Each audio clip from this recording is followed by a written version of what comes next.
Now we have the new Mr. Putin. I looked at the pictures of Mr. Putin, trying to look for a trace of humanity. And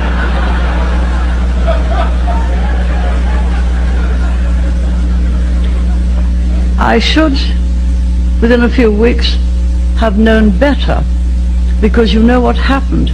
They had the terrible tragedy of the submarine going down straight to the floor.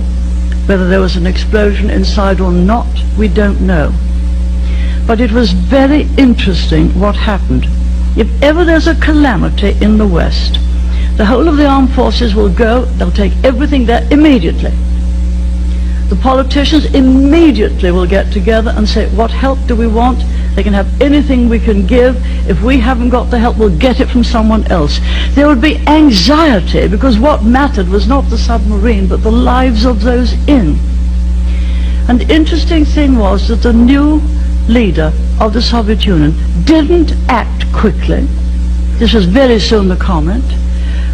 He didn't try to mobilize everyone else. We didn't know whether we could help, but we were all ready to go and help, and sent some of the small submarines that we had just for such an occasion.